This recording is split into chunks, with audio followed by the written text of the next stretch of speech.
The call came at 2:47 a.m. on a Tuesday. I know because I was staring at my laptop screen, finishing month-end reconciliations for the third client that week. The shrill ring cut through my apartment's silence like a knife. Is this Marina?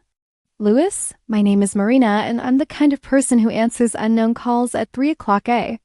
Because someone might need help. Always have been. It's probably why I'm 35, single, and haven't taken a real vacation in 4 years. Yes, this is Marina. This is Angela Dean from Adult Protective Services. I'm calling about your father, Leonard Lewis. My stomach dropped.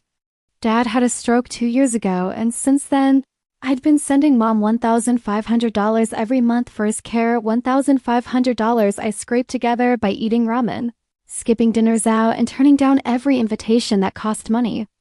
What's wrong? Is he okay? Ma'am, I need to ask you something directly. When did you last see your father?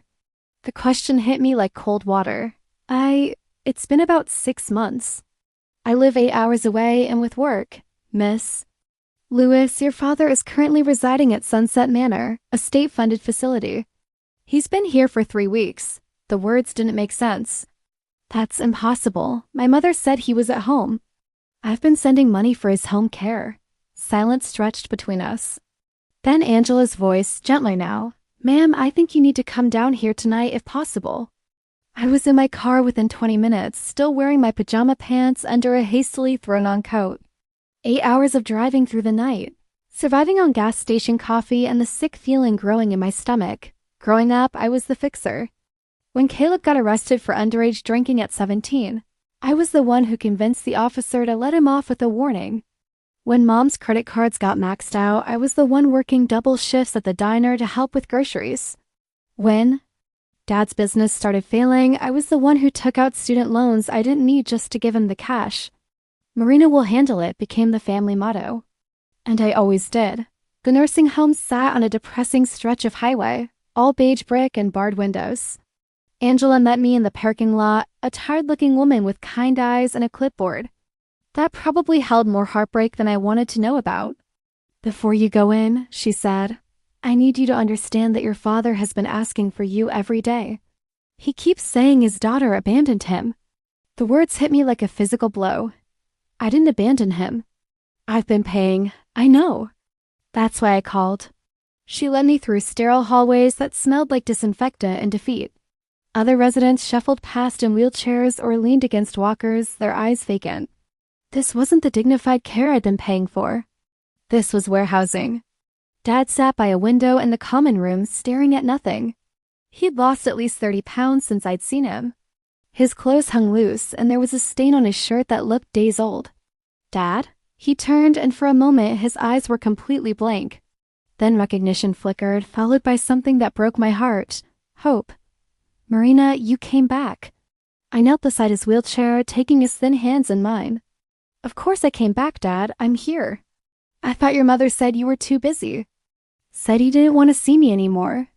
The room started spinning. Dad, that's not true. I've been sending money for your care every month. His face crumpled. There's no money, sweetheart. They moved me here when the bills stopped getting paid. I kept asking for you, but Linda said. He trailed off, confusion clouding his features again. Angela touched my shoulder. We need to talk. In her office, she laid out the timeline. Dad had been living with Mom and Caleb until 3 weeks ago. Then, suddenly, no one could pay for his medications or physical therapy. The family claimed they had no resources. But I've been sending $1,500 every month for 2 years, I said. That's $36,000. Angela's expression said everything. Miss Lewis, I think your family has been lying to you. I sat in that parking lot for an hour after leaving, calling Mom's number over and over. It went straight to voicemail. Caleb's too. Finally, I drove to the house I'd helped pay for, the house where my father was supposed to be receiving care. Through the window, I could see them, Mom, Caleb, and his new wife, Fiona, laughing around the dinner table. There were wedding photos on the mantel, expensive-looking furniture I'd never seen before. And suddenly, I understood everything. I didn't knock. I used the spare key I'd paid to have made 2 years ago when Dad first got sick. They were still at the dinner table when I walked in. Mom looked up from her wine glass, and for just a second, I saw panic flash across her face before she rearranged it into that familiar smile. Marina, what a surprise, honey. We weren't expecting. Where's Dad? The question hung in the air. Caleb set down his fork slowly. Fiona looked between us like she was watching a tennis match. Your father is resting, Mom said. You know how tired he gets. No, Linda, where is Dad? I never called her by her first name. She flinched. I just came from Sunset Manor, the state facility where he's been living for 3 weeks. The place that smells like piss and despair. Caleb finally spoke up. Marina, calm down. You're being dramatic. Dramatic? I pulled out my phone, scrolling to my banking app. I've sent you $36,000 over 2 years for Dad's care. So tell me, Caleb, where did that money go? Fiona's fork clattered to her plate. $36,000? Mom shot her a warning look. Fiona, this is family business. No, I said, stepping closer to the table. Fiona should hear this. She should know exactly how her new house got paid for. The color drained from Fiona's face. What is she talking about, Caleb? Caleb's jaw tightened. Marina, you need to leave. You can't just barge in here making accusations. Accusations? I laughed, and it sounded bitter even to me. I have bank records. I have receipts. I have a father sitting in a state facility asking why his daughter abandoned him. We didn't have a choice, Mom said, her voice rising. The wedding was expensive and Caleb needed help with the down payment. The wedding? Fiona's voice cracked. You paid for a wedding with money meant for your husband's medical care? Family helps family, Mom snapped. Marina has a good job, no kids, no responsibilities. She could afford it. I could afford it? I stared at her.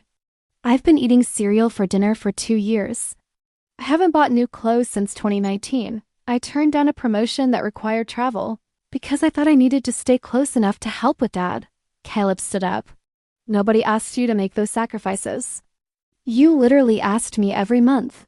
Dad needs his medications. The physical therapist is expensive. Can you help us out just this once? We never said it was just once, Caleb said. The casual cruelty of it hit me like a slap. Fiona was staring at her husband like she'd never seen him before. Caleb, please tell me you didn't know about this, she whispered. He couldn't meet her eyes. It's complicated, Fiona. It's not complicated, I said. It's theft, it's elder abuse, it's fraud. Mom slammed her wine glass down. Don't you dare talk to us about abuse. We took care of your father for months before you dumped him in a state facility because you spent his care money on granite countertops and a honeymoon in Europe? Fiona's hands were shaking. We went to Italy for 2 weeks. Caleb said his sister helped pay for it as a wedding gift. I did help pay for it, just not willingly. Caleb's face was red now. You always act like you're so much better than us, Marina. Like you're the only one who sacrifices anything. What have you sacrificed, Caleb? What have either of you given up? We sacrificed having Dad here, Mom said. Do you know how hard it was taking care of him? The smell, the constant needs, the way he'd get confused and angry? So you took my money and threw him away. We didn't throw him away. We found him a place where professionals could handle him. You found him the cheapest place that would take Medicaid after you spent his care money on yourselves. Fiona stood up abruptly. I need some air. Fiona, sit down, Caleb ordered. Don't tell me what to do. Her voice was steel. Not after this. She walked out the back door, slamming it behind her. Look what you've done, Mom hissed. You've upset Fiona. I've upset Fiona? I stared at them both. You stole from your own father and I'm the problem?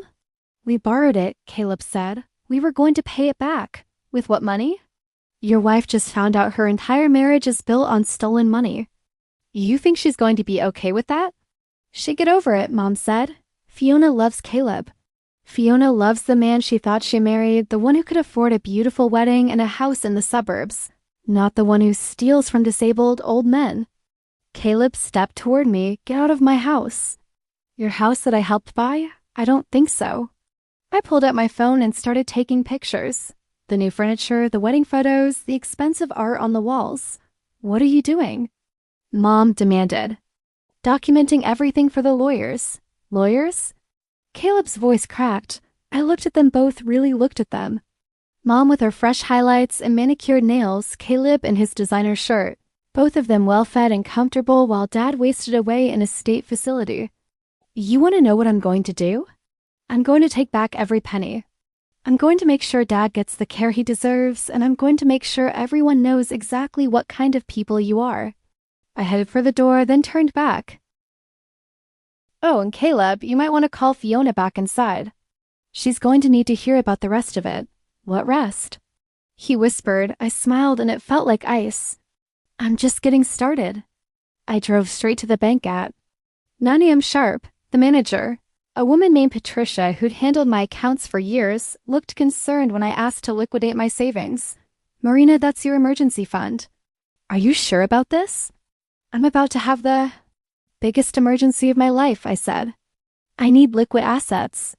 She processed the withdrawal without more questions. $43,000. Everything I'd left after 2 years of bleeding money to my family. My next call was to Eliana. Girl, it's barely 10 a.m. And you sound like you're about to commit murder, she said when she picked up. I need a lawyer, the meanest, most ruthless lawyer you know. What happened? I gave her the short version. By the end, she was cursing in Spanish. Those bastards. Marina, I'm so sorry, but you know I do corporate law, right? You? Meet someone who specializes in family fraud and elder abuse. Do you know someone? I know exactly who you need. David Clark. He's expensive, but he's a shark. He once made a guy pay back his grandmother's inheritance plus interest. After the family tried to hide it in offshore accounts. Can you call him? I'll do better than that. I'll drive you there myself. David Clark's office was in a glass tower downtown, all marble and intimidation. The man himself was younger than I'd expected, maybe late 30s, with a kind of confidence that came from winning cases other lawyers wouldn't touch. Eliana tells me you have a family problem, he said, gesturing for us to sit. My family stole $36,000 from me, money that was supposed to care for my disabled father. Tell me everything. I laid it out chronologically.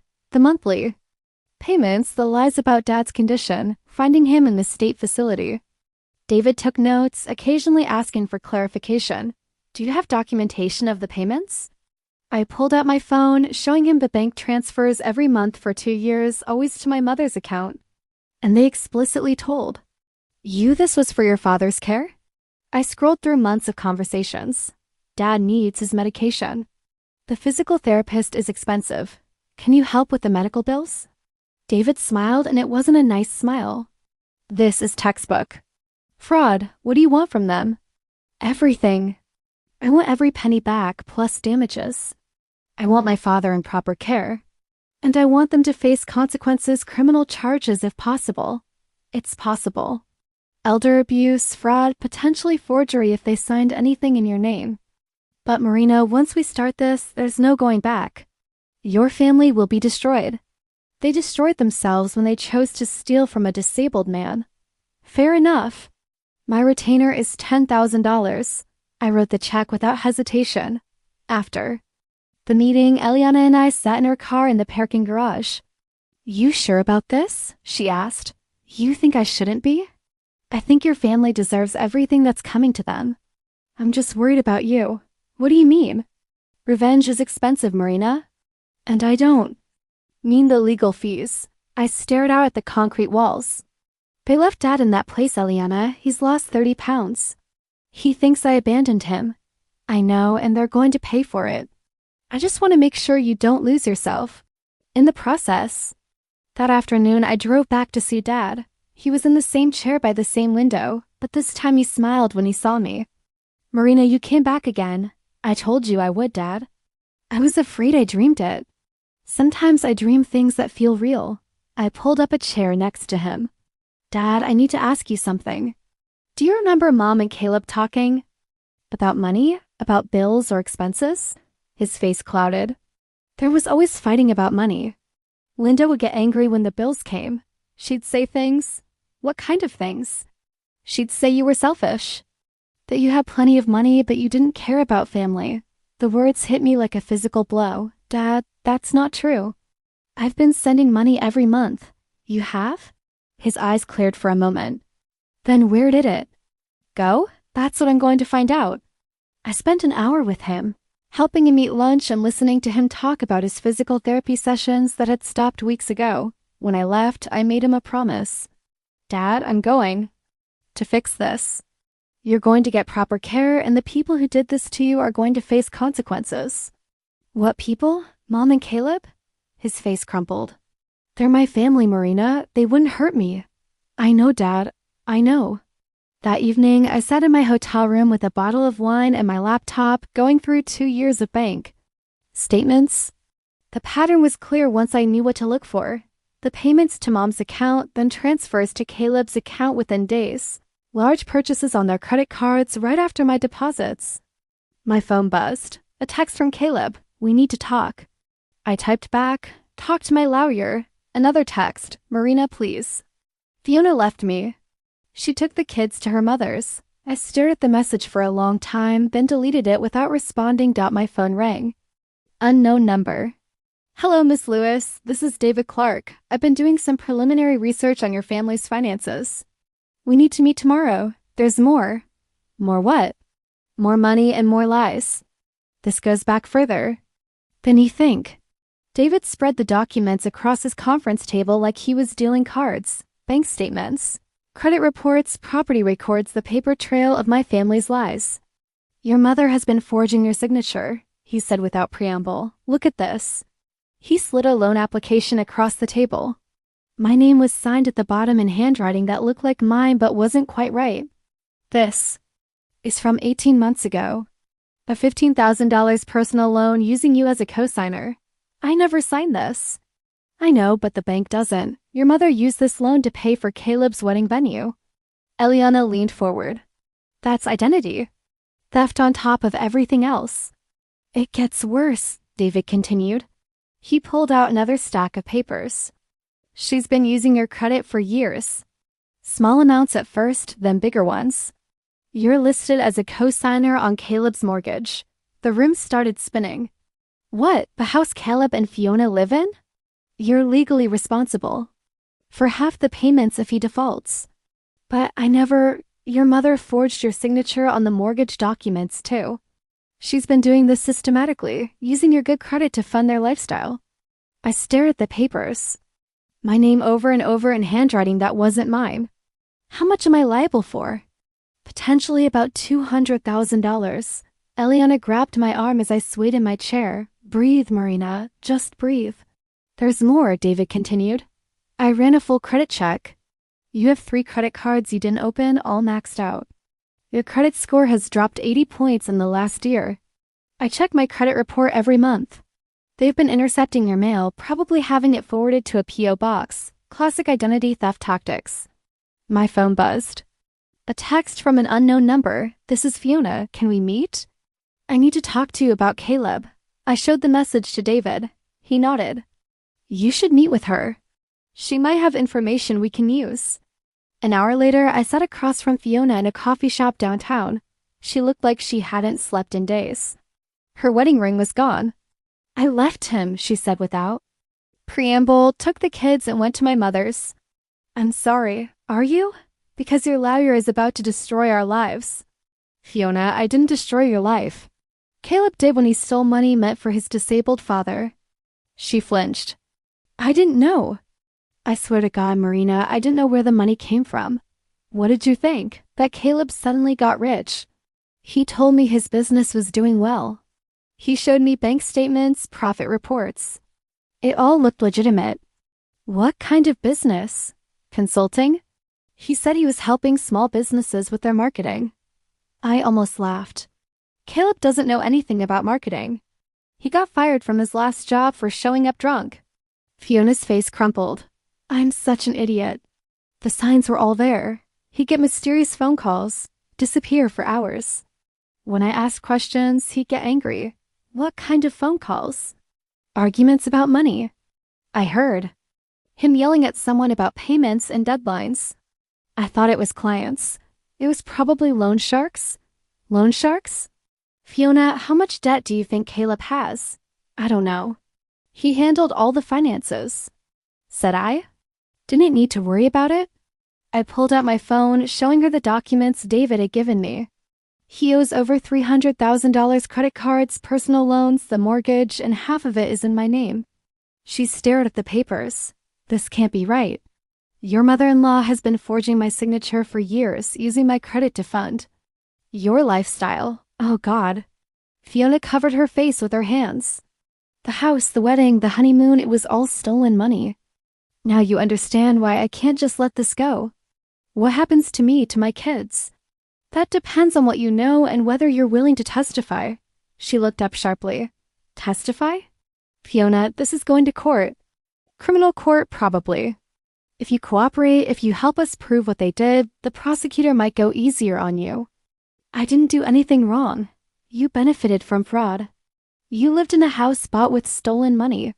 You went on a honeymoon paid for with money meant for an old man's medical care. But I didn't know. Can you prove that? She was quiet for a long time. Then what do you need from me? Everything. Bank statements, credit card bills, loan documents, any conversations you overheard between Caleb and his mother. Any lies he told you about where the money came from. If I do this, Caleb will never forgive me. Fiona, Caleb stole from his own father. He forged my signature on legal documents. He destroyed my credit and put me hundreds of thousands of dollars in debt. Do you really think he deserves your loyalty? She was crying now. I loved him. I thought we were building a life together. You were building a life on stolen money. That's not love, Fiona. That's fraud. What about my kids? They'll lose their home, their school, everything. Your kids will be better off knowing the truth than living a lie built on theft. She wiped her eyes. Okay, I'll help you, but I want immunity. I want it in writing that I won't be charged. I'll talk to my lawyer. As I walked back to my car, my phone rang. Caleb. Marina, please. Fiona won't answer my calls. My kids won't talk to me. You've destroyed my family. I didn't destroy anything, Caleb. I just exposed what was already broken. Mom's having panic attacks. She can't eat, can't sleep. You're killing her. She should have thought about that before she stole from Dad. We can pay you back. We'll sell the house, liquidate everything, just call off the lawyers. It's too late for that. It's not too late. We're family.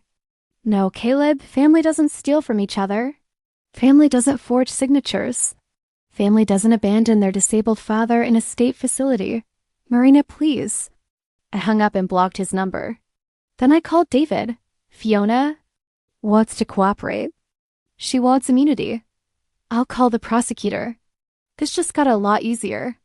The courthouse steps were crawling with reporters when I arrived for the arraignment. Someone had leaked the story to the local news. Local family accused of elder abuse and fraud. David met me at the security checkpoint. You ready for this? Are they here?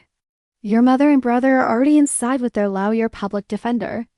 They couldn't afford private counsel. We walked through the metal detectors. In the hallway, I saw them sitting on a bench. Mom looked like she'd aged 10 years in 2 weeks.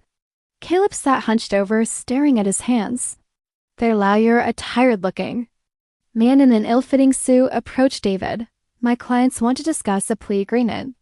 Too late for that, David replied. We're going to trial. Miss Lewis, the public defender said to me directly, your family is willing to make full restitution. They'll sell the house, liquidate all assets. And the forgery, the identity theft, the elder abuse? He shifted uncomfortably.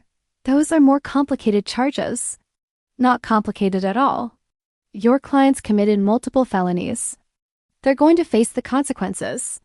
Caleb stood up suddenly. Marina, can we talk? Just for a minute? David started to object, but I held up my hand. 5 minutes. We walked to a quiet corner of the hallway.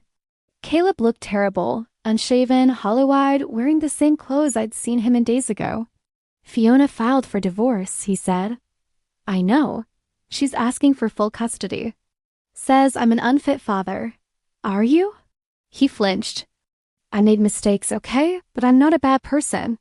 You stole from your disabled father, Caleb. You forged my signature on legal documents. You destroyed my credit. What would you call that?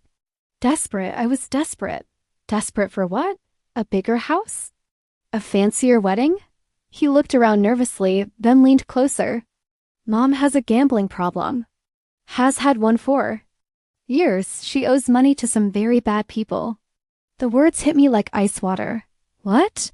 The casino debts, the online poker, the sports betting, she's in deep, Marina. Like life-threatening deep. How deep? $50,000 maybe? More, these aren't the kind of people who accept payment plans. I stared at him. So you stole from me to pay off Mom's gambling debts? Some of it, yeah. The wedding was real. The house down payment was real, but a lot of your money went to keeping Mom alive. And you didn't think to tell me this? She made me promise. She was ashamed. She was ashamed, Caleb? She stole from her own husband's medical care to feed a gambling addiction. I know it's messed up, but there's no excuse for what you did. Please, Marina. If this goes to trial, if Mom goes to prison, those people will find her. They'll kill her. Then maybe she should have thought about that before she started gambling with money meant for Dad's care. You can't mean that. I absolutely mean that. The bailiff called for everyone to enter the courtroom. As we walked back, Caleb grabbed my arm. There's something else. Something you need to know. What now? The house. Dad grew up in Grandma's house. Mom sold it last year. My blood went cold. She what? She needed money fast. Sold it to a developer. They're tearing it down next month. Grandma's house where Dad had lived as a child, where we'd spent every Christmas until she died, the house that was supposed to stay in the family forever. How much did she get for it? $80,000. It was worth twice that, but she needed cash fast. Where did that money go? Caleb's silence was answer enough. The casino, I said. He nodded. Inside the courtroom, I watched my mother and brother stand before the judge. The charges were read: elder abuse, fraud, identity theft, forgery. Each count carried years in prison. How did the defendants plead? Their lawyers stood. Not guilty, Your Honor. The judge set bail at $50,000 each. Mom started crying when she realized they couldn't afford it. After court, I found Fiona in the parking lot. She was loading boxes into her car. Moving out? I asked. Banks for closing next week. Turns out Caleb hasn't made a mortgage. Payment in 3 months. Where will you go? My mother's, the kids and I will stay there until I figure things out. She slammed the trunk shut, then turned to me. I testified to the grand jury yesterday, told them everything I knew. Thank you, don't thank me. I'm not doing this for you. I'm doing it for my children. They deserve to know the truth about their father. What did you tell them? That Daddy made some very bad choices, and now he has to face the consequences. As she drove away, my phone rang. Angela from Adult Protective Services. Marina, I have good news. We found a placement for your father, Willowbrook Care Center. It's private, much better than where he is now. How much? $4,000 a month. But with the restitution money from the lawsuit, there might not be any money left after the legal fees and the debts they racked up in my name. I'm sorry, I thought you should know the option exists. After she hung up, I sat in my car staring at the courthouse. Inside, my mother and brother were probably sitting in holding cells, waiting for someone to post their bail. Nobody was coming. My phone buzzed. A text from an unknown number. Your mother owes us money. Your family. That makes it your problem now. I stared at the message, then deleted it, but I didn't block the number. I had a feeling I'd be hearing from them again. The threatening texts started coming daily. Different numbers, same message. Mom owed money, and now it was my problem. I was showing them to David when my phone rang. The caller ID said, County Jail. Will you accept a collect call from Linda? I almost hung up. Then I hit accept. Marina, Mom's voice was small, broken. Please, I need help. Help with what? Bail, I can't stay in here. These women, they're dangerous. You should have thought about that before you committed multiple felonies. I know you're angry, but I'm your mother. You can't just leave me here. Watch me. Marina, please. There are things you don't understand, people. Who will hurt me if I don't pay? Your gambling debts? Yeah, Caleb told me. Silence. He wasn't supposed to tell you that. He wasn't supposed to steal from me either, but here we are. I'm sick, Marina. Gambling addiction is a disease. Then get treatment in prison. They'll kill me in here. The people I owe money to, they have connections everywhere. Then you should have thought about that before you stole Dad's medical money to play poker.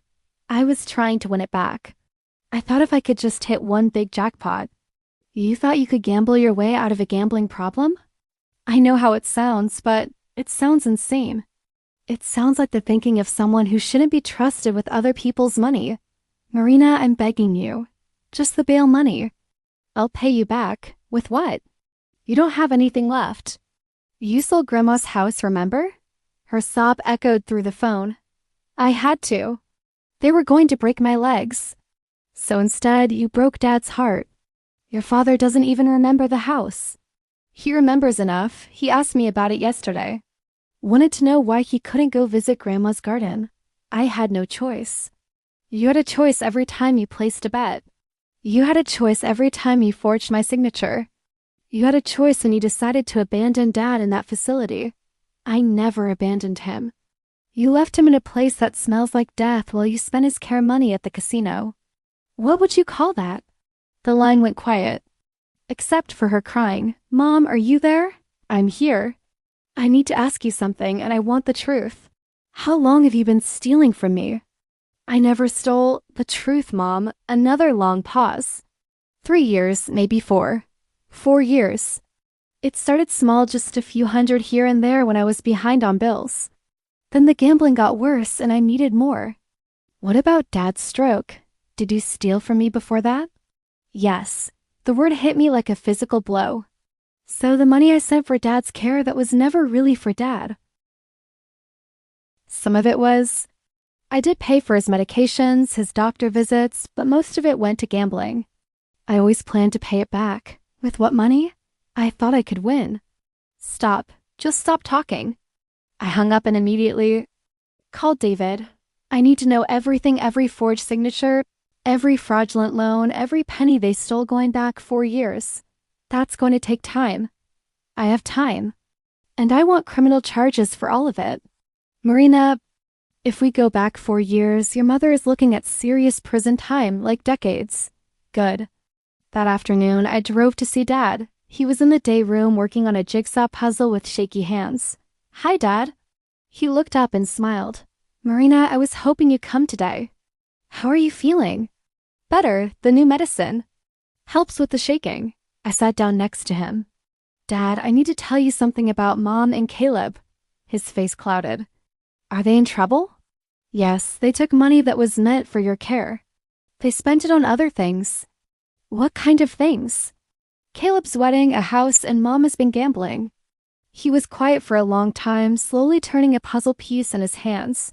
I knew, he said finally. You knew about the gambling?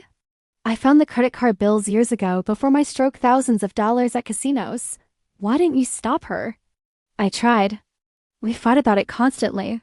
She promised she'd quit, but she never did. Dad, why didn't you tell me? He looked at me with clear eyes.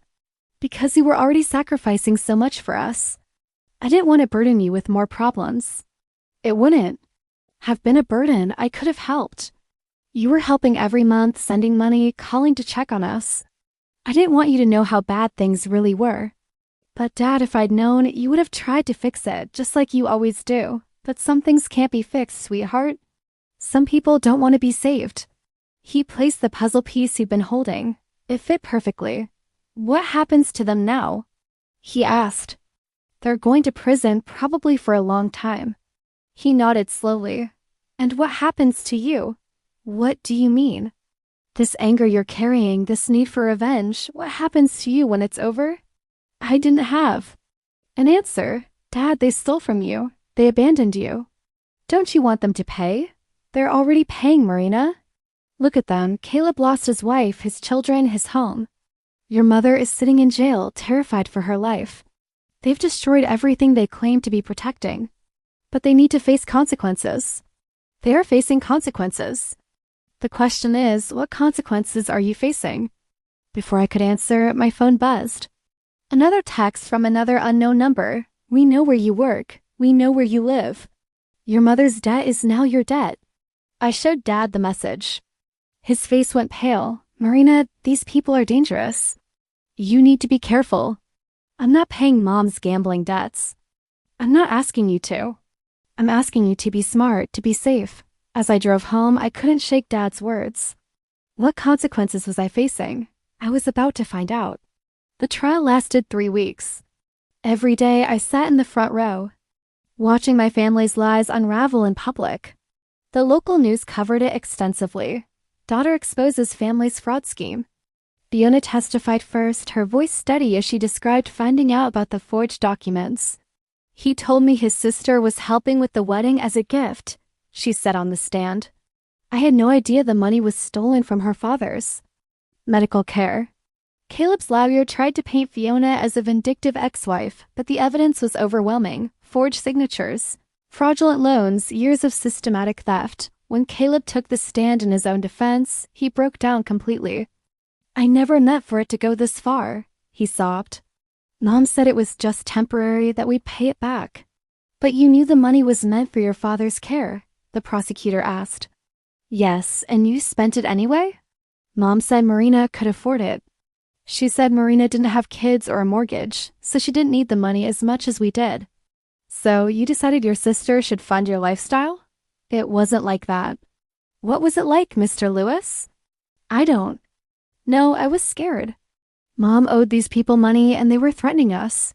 So you stole from your disabled father to pay your mother's gambling debts? Caleb couldn't answer. Mom's testimony was worse. She sat in the witness box looking frail and broken, but her words were pure manipulation. I never meant to hurt anyone, she said. I was sick. Gambling addiction is a real disease. But you chose to forge your daughter's signature, the prosecutor pressed. I was desperate. These people were threatening my family. So you decided to destroy your daughter's credit instead? I thought I could fix it before she found out by gambling more. I thought if I could just win enough to pay everyone back. You thought you could gamble your way out of debt? I know how it sounds now, but at the time it made sense. The prosecutor showed the jury photos of Dad at Sunset Manor thin, confused, sitting in his wheelchair in that sterile common room. This is Leonard Lewis, she said, the victim of this fraud. While his wife was spending his medical care money at casinos, he was wasting away in a state facility, wondering why his daughter had abandoned him. Several jurors wiped their eyes. The defense tried to argue that it was a family matter, that I was being vindictive, but David had done his job well.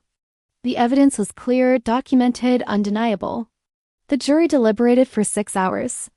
On the count of elder abuse, we find the defendant Linda Lewis guilty. On the count of fraud, we find the defendant Linda Lewis guilty. On the count of identity theft, we find the defendant Linda Lewis guilty.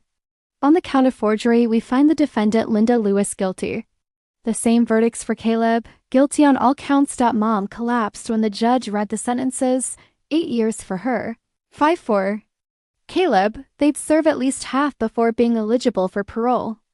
As the bailiffs led them away in handcuffs, Mom turned to look at me one last time. Her mouth moved, but I couldn't hear what she said over the noise in the courtroom. I didn't try to read her lips. Outside the courthouse, reporters surrounded. M.E., how do you feel about your family going to prison? Do you regret pressing charges? What's next for your father? David handled most of the questions, but one reporter pushed through the crowd. Marina, your mother could die in prison. She's 56 years old. 8 years is a long sentence. Do you feel any guilt about that? I stopped walking. My mother stole money meant for her disabled husband's medical care so she could gamble. She forged my signature on legal documents and destroyed my credit. She abandoned my father in a state facility while she spent his care money at casinos. If she dies in prison, that's a consequence of her choices, not mine. But she's your mother. She stopped being my mother the day she chose gambling over her family. The restitution hearing was held a week later. The judge ordered the sale of Caleb's house, all remaining assets, and garnishment of any future earnings. After legal fees and paying off the fraudulent debts in my name, I recovered about $60,000. It wasn't enough for the private care facility Dad needed, but it was enough to move him somewhere better than Sunset Manor. I found Meadowbrook Care Center an hour from my apartment. It was clean, well-staffed, and Dad would have his own room with a view of a garden. It's beautiful, he said when I showed him around. But can we afford it? We can afford it. What about your mother and Caleb? Will they be able to visit? I hadn't told him about the prison sentences yet. Dad, they're going to be away for a while. How long? A long time. He nodded slowly, understanding more than I'd given him credit for. Are you okay? With that? I asked. I'm sad for them, but I'm proud of you. Proud of me? You stood up for what was right, even when it was hard, even when it cost you your family. They cost me my family, Dad, not me. I know, but you could have let it go. You could have just walked away and let them get away with it. Some people would have. I'm not some people. He smiled. No, you're not. You're my daughter, and I'm proud of you. That night, I sat in my empty apartment with a bottle of wine and my laptop, reading the news coverage of the trial. The comment section was brutal, half the people calling me a hero, half calling me a vindictive daughter who destroyed her own. Family, my phone rang. Unknown number. Hello. Your mother's debt doesn't disappear just because she's in prison. I hung up and blocked the number. But as I sat there in the dark, I realized Dad had been right to ask what consequences. I was facing I'd won. I'd gotten justice. I'd secured Dad's care and destroyed the people who betrayed us. So why did I feel so empty? The threatening call stopped after I hired a private security firm to trace them. Turns out Mom's gambling debts were with a small-time operation. That folded when their main enforcer got arrested on unrelated charges. The debt collectors moved on to easier targets. I was visiting Dad at Meadowbrook when Eliana called with news. Fiona wants to meet with you, she said. She has something that belongs to you. We met at the same coffee shop where she'd first told me about Caleb's lies. She looked different, stronger, and more confident. Her divorce had been finalized and she'd gotten a job at a marketing firm. I found these when I was cleaning out the storage unit, she said, sliding a small box across the table. Inside were pieces of my grandmother's jewelry. The pearl necklace she'd worn to every family gathering, her wedding ring, a silver bracelet I'd admired as a child. Caleb pawned most of it, Fiona said, but I managed to buy these pieces back before the pawn shop sold them. How much do I owe you? Nothing. Consider it my apology for living off stolen money for 2 years. I held up the pearl necklace. Grandma always said this would be mine someday. She was right. Fiona, can I ask you something? Do you regret testifying against them? She was quiet for a moment. I regret marrying Caleb.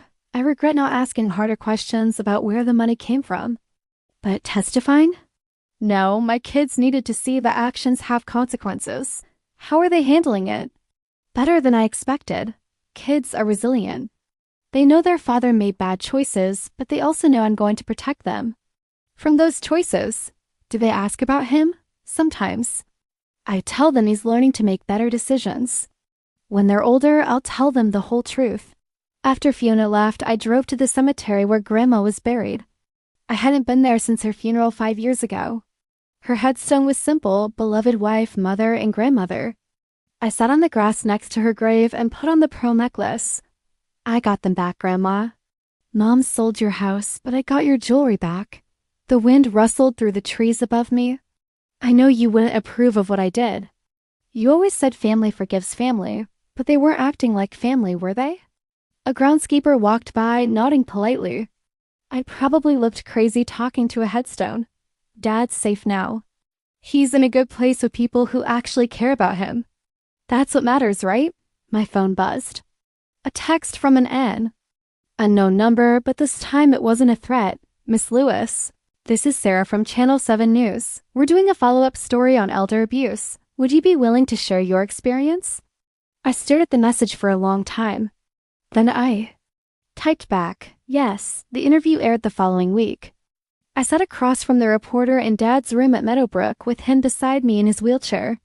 Do you regret pressing charges against your family? She asked. I regret that it was necessary. I regret that my father suffered because of their choices, but I don't regret holding them accountable. Some people say you were too harsh, that family should forgive family. Family should also protect family. They chose to steal from a disabled man rather than face their problems honestly. That's not family behavior. What would you say to other people who might be in similar situations? Document everything. Trust your instincts and Don't let anyone guilt you into enabling their bad behavior, even if they're family. The reporter turned to Dad. Mr. Lewis, how do you feel about your daughter's decision? Dad's voice was clear and strong. I'm proud of her. She did what was right, even when it was hard. That takes courage. Do you miss your wife and son? I miss the people I thought they were, but I'm grateful to be here, safe and cared for because of Marina. After the interview, Dad and I sat in the garden outside his room. He was working on a crossword puzzle while I read emails on my phone. Marina? Yeah, Dad. Are you happy? The question caught me off guard. What do you mean? You got justice. You got your money back, you made sure I'm safe. But are you happy? I thought about it. I'm satisfied. I'm at peace with my decisions. That's not the same thing. No, it's not. What would make you happy? I don't know. I've been so focused on fixing this mess, I haven't thought about what comes next. Maybe it's time to start thinking about it. That evening, I called Eliana. Want to grab dinner tomorrow? Somewhere expensive. I'm buying. What's the occasion? I'm ready to start living again instead of just surviving. It's about time. I know this great place downtown. Actually, I was thinking we could try that new restaurant by the beach, the one you've been wanting to go to. That's an hour's drive. I know, I'm taking a vacation day. Marina Lewis is taking a vacation day? Are you feeling okay? I'm feeling like maybe it's time to stop punishing myself for other people's mistakes. I'll pick you up at 6. As I hung up, my phone rang. The caller ID showed County Jail. I stared at it for a long moment, then declined the call. Some conversations weren't worth having. I walked to my window and looked out at the city lights. Somewhere out there, Caleb was sitting in a prison cell, probably wondering how his life had gone so wrong.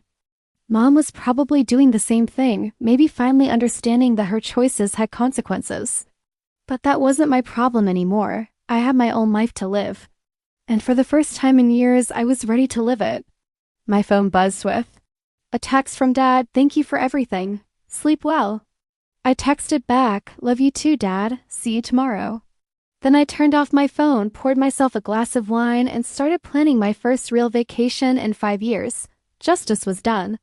Dad was safe. The rest was up to me. And I was finally ready for whatever came next.